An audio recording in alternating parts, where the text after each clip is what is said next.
ಅಂತ ಹೇಳಿದ್ರೆ ಈಗ ನೀವು ಇಶ್ಯೂ ಮೇಲೆ ಚರ್ಚೆ ಇಲ್ಲದೆ ಅವರನ್ನ ಕಿತ್ತಾಕಿ ಅಂತ ಹೇಳಿದ್ರೆ ಏನಾದರೂ ಅರ್ಥ ಇದೆ? ಈಗ ನಿಮ್ಮ ಮೇಲೆ ಏನೋ ಉದಾಹರಣೆಗೆ ಅಲಿಗೇಷನ್ ಬಂದಿದೆ, ಚರ್ಚೆ ಇದನ್ನೇ ಬೇಡ, ಇನ್ವೆಸ್ಟಿಗೇಷನ್ ಬೇಡ, ಅರೆಸ್ಟ್ ಮಾಡಿ ಅವ್ರು ಒಳಗಾಕಿ ಅಂತ ಹೇಳಿದ್ರೆ ಏನ್ ಹೇಳ್ಬೋದು? ಹಾಗಾಗಿ ಒಂದೇ ಸರ್ ಒಂದೇ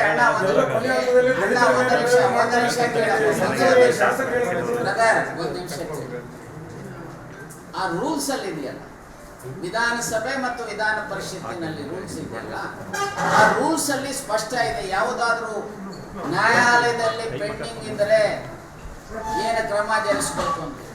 ಸೊ ಈಗ ನೀವು ಯಾವ ಆಧಾರದ ಯಾವ ಪ್ರಾವಿಷನ್ ಅಲ್ಲಿ ಇದನ್ನ ಚರ್ಚೆಗೆ ಅಥವಾ ಇದನ್ನ ಹೋರಾಟಕ್ಕೆ ಇಳಿದಿದ್ದೀರಿ ಹೇಳಿ? Come on tell me whether you moved adjournment motion or calling attention or any other form. ಏನು ಮಾಡಿದ್ದೀರಿ? ನಾನು ವಿರೋಧ ಪಕ್ಷ ನಾಯಕನಾಗಿ 3 ವರ್ಷ ಕೆಲಸ ಮಾಡಿದ್ದೇನೆ. ನಾವ್ಯಾವತ್ತೂ ಸಹ ಈ ರೀತಿ ಸದನದ ಸಮಯವನ್ನು ಹಾಳು ಮಾಡಿರಲಿಲ್ಲ. ಸರ್ಕಾರವನ್ನು ಇಕ್ಕಟ್ಟಿಗೆ ಸಿಕ್ಕಿಸಬೇಕಾದ್ರೆ ಕಾನೂನನ್ನ ಬಳಸಿ ಕಾನೂನಿನ ಚೌಕಟ್ಟಿನಲ್ಲಿ ಚರ್ಚೆಗೆ ತಂದು, ಉದಾಹರಣೆಗೆ MD ಸೀಟುಗಳು, MD ಸೀಟುಗಳಲ್ಲಿ ಆದಂಥ ಹಗರಣವನ್ನು ನಾನೇ ವಿರೋಧ ಪಕ್ಷದ ನಾಯಕನಾಗಿ ತಂದು CBIಗೆ ಯಡಿಯೂರಪ್ಪನವ್ರು ಕೊಡೋ ಸ್ಥಿತಿನಲ್ಲಿ ಇರಲಿಲ್ಲ. ಮಾಹಿತಿಗಳನ್ನು ಕೊಟ್ಟು ಯಾವನು ಫೇಲ್ ಆಗಿದೆ MBBS ಅವನು 11 ಅಟೆಂಪ್ಟ್ಸ್ ಆದಮೇಲೆ MBBS ಮಾಡಿ ಫಸ್ಟ್ ರ್ಯಾಂಕ್ ತಗೊಳ್ತಾನೆ. ಹೇಗಪ್ಪ? ಸೊ ಹಾಗೆ ನಿರಾಣಿ ಅವರ ಎಲೆಕ್ಟ್ರಿಸಿಟಿ ಪವರ್ ಕದ್ದಿದ್ದಾರಂತ ವಿಚಾರವನ್ನ ತಂದಿದ್ದೆ. ಅಕ್ರಮ ಗಣಿಗಾರಿಕೆ ಇದೇ ಈ ಭಾಗದ ಅವತ್ತಿನ ಮಂತ್ರಿ, ಹೌದು ನಾವು ಕಾನ್ಸ್ಟೇಬಲ್ ಮಕ್ಕಳು, ಸುಷ್ಮಾ ಸ್ವರಾಜ್ರವರ ಆಶೀರ್ವಾದದಿಂದ, ದುರ್ಗಮ್ಮನ ಆಶೀರ್ವಾದದಿಂದ ನಾವೀಗ 52,000 ಕೋಟಿ ಆಸ್ತಿವಂತರು.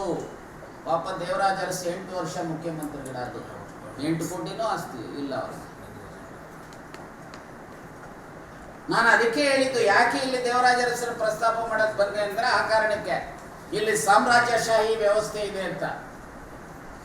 ಸೊ ಹಾಗಾಗಿ ನಾನು ಇಷ್ಟೇ ಹೇಳ್ತೇನೆ, ದಯಮಾಡಿ ಭಾರತೀಯ ಜನತಾ ಪಾರ್ಟಿಯವರು JDSನವರು ಪ್ರಜಾತಂತ್ರದಲ್ಲಿ ಏನಾದರೂ ವಿಶ್ವಾಸ ಇದ್ದರೆ, ನಂಬಿಕೆ ಇದ್ದರೆ ದಯಮಾಡಿ ಚರ್ಚೆ ಮಾಡಿ, ಎಕ್ಸ್ಪೋಸ್ ಮಾಡಿ. ನಿಮ್ಮ ಹತ್ರ ಮಾಹಿತಿ ಇದ್ದರೆ, ಸೊ ಮಾಹಿತಿ ಇಟ್ಟುಕೊಂಡು ಎಕ್ಸ್ಪೋಸ್ ಮಾಡ್ದೇನೆ ಇಲ್ರಿ ಚರ್ಚೆನೇ ಇಲ್ರಿ ಮೊದಲು ಮಾಡ್ಬೇಕ್ರಿ, ಇದು ಎಲ್ಲೋ ಒಂದು ರೀತಿಯಲ್ಲಿ ಉದ್ದಟತನದ ಪರಮಾವಧಿ, ಸರ್ವಾಧಿಕಾರಿ ಪ್ರವೃತ್ತಿಯ ಪರಮಾವಧಿ. ಸೊ ಹಾಗಾಗಿ ನಾನು ಇಷ್ಟೇ ಹೇಳ್ತೇನೆ, ದಯಮಾಡಿ ಇಷ್ಟು ಮಾತ್ರ ಹೇಳ್ತೇನೆ, ಯಾವುದೇ ಕಾರಣಕ್ಕೂ ವಾಲ್ಮೀಕಿ ನಿಗಮ ಇರ್ಬೋದು, ಬೋವಿ ನಿಗಮ ಇರ್ಬೋದು, ಲಂಬಾಣಿ ನಿಗಮ ಇರ್ಬೋದು, ಮತ್ತೊಂದು ನಿಗಮ ಇರ್ಬೋದು, ಈ ನಿಗಮಗಳ ಹಣ ದುರ್ಬಳಕೆ ಆಗಬಾರದು. ಈ ನಿಗಮಗಳ ಹಣ ಸದ್ಬಳಕೆ ಆಗಬೇಕು. ಇದರಲ್ಲಿ ಅಧಿಕಾರಿಗಳೇ ಶಾಮೀಲಾಗಿದ್ದಾರೋ ಮತ್ತೊಬ್ಬರಾಗಿದ್ದಾರೋ ಅದು ಕಾನೂನಿನ ಚೌಕಟ್ಟಿನಲ್ಲಿ ಇತ್ಯರ್ಥ ಆಗಬೇಕು. ಅದಕ್ಕೆ ತೀರ್ಮಾನ ಆಗುತ್ತೆ ಅನ್ನೋದನ್ನ ಹೇಳಿಕೆ ಬಯಸ್ತೇನೆ.